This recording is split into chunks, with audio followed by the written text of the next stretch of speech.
ഹിജറ വർഷത്തിന്റെ തുടക്കമാണ് മുഹറം. പ്രവാചകൻ മുഹമ്മദ് നബി സല്ലല്ലാഹു അലൈഹി വസല്ലമയുടെയും അനുചരന്മാരുടെയും മക്കയിൽ നിന്ന് മദീനയിലേക്കുള്ള പലായനത്തെ അടിസ്ഥാനമാക്കിയാണ് ഹിജറ വർഷം കണക്കാക്കുന്നത്.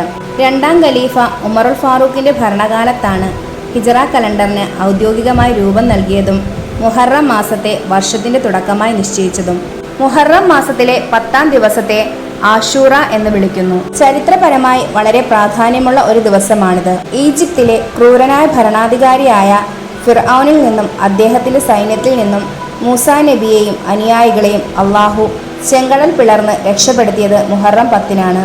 ഇസ്ലാം സ്വീകരിച്ച മുസ്ലിങ്ങളെ പിന്തുടർന്നു വന്ന ഫിർഔനെയും സംഘത്തെയും സമുദ്രത്തിന്റെ ആഴക്കടലിലേക്ക് താഴ്ത്തി ഇസ്ലാമിന്റെ ദീപശിഖയെ ലോകമാകെ വികസിപ്പിക്കാൻ മൂസാ നബി അലൈഹിസ്സലാമിന് വഴിയൊരുക്കിയത് മുഹറം മാസത്തിലാണ്. ഈ രക്ഷപ്പെടലിന്റെ നന്ദി സൂചകമായി മൂസാ നബി അലൈഹിസ്സലാം നോമ്പനുഷ്ഠിച്ചിരുന്നു. മദീനയിലെത്തിയ മുഹമ്മദ് നബി യഹൂദർ ഈ ദിവസം നോമ്പെടുക്കുന്നത് കാണുകയും മൂസാ നബിയോട് കൂടുതൽ ബന്ധം മുസ്ലിങ്ങൾക്കാണെന്ന് പറയുകയും മുഹറം 9-നും 10-നും നോമ്പെടുക്കാൻ വിശ്വാസികളോട് പറയുകയും ചെയ്തു. മഹാപ്രളയത്തിന് ശേഷം നൂഹ് നബി അലൈഹിസ്സലാമിന്റെ കപ്പൽ ജൂദി പർവ്വതത്തിൽ സുരക്ഷിതമായി അടുത്തത് മുഹറത്തിലാണെന്ന് വിശ്വസിക്കപ്പെടുന്നു. യൂനുസ് നബി അലൈഹിസ്സലാമിനെ തിമിംഗലം വിഴുങ്ങുകയും അള്ളാഹുവിന്റെ വിധിപ്രകാരം തിമിംഗലത്തിന്റെ വയറ്റിൽ നിന്ന് രക്ഷപ്പെടുകയും ചെയ്തത് മുഹറം 10-നാണ്. കൂടാതെ ദീർഘകാലത്തെ രോഗാവസ്ഥയിൽ നിന്നും അയ്യൂബ് നബി അലൈഹിസ്സലാം രോഗമുക്തി ലഭിച്ച ദിവസം കൂടിയാണ് മുഹറം 10. ലോകത്ത് ഇസ്ലാമിക ആശയങ്ങൾക്ക് സംരക്ഷണം ഒരുക്കി സമത്വപൂർണമായ ഭരണം കാഴ്ചവെച്ച സുലൈമാൻ നബിയുടെ ഭരണരംഗ പ്രവേശനവും മുഹറം മാസത്തിലാണ് നടന്നത്.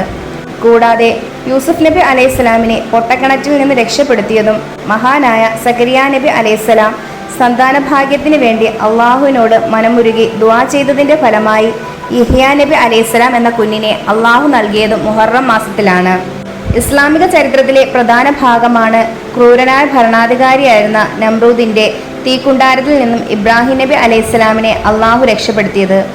ഈ സംഭവം നടന്നത് മുഹറം മാസത്തിലാണ്.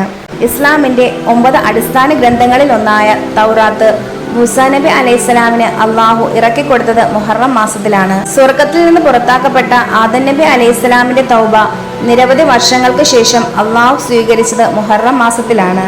ഇസ്ലാമിക ചരിത്രത്തിലെ കർബല യുദ്ധം നടന്നത് മുഹറം മാസത്തിലാണ്.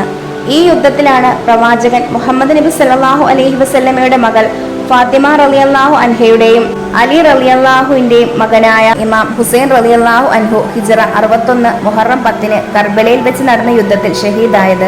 ഇസ്ലാമിക വിശ്വാസപ്രകാരം പ്രവാചകന്മാരുടെ ജീവിതത്തിലെ പ്രധാനപ്പെട്ട പല സംഭവങ്ങളും മുഹറം മാസത്തിലാണ് നടന്നിട്ടുള്ളത്. യുദ്ധം ചെയ്യൽ പൂർണ്ണമായി നിരോധിക്കപ്പെട്ട 4 പുണ്യമാസങ്ങളിൽ ഒന്നാണ് മുഹറം മാസം.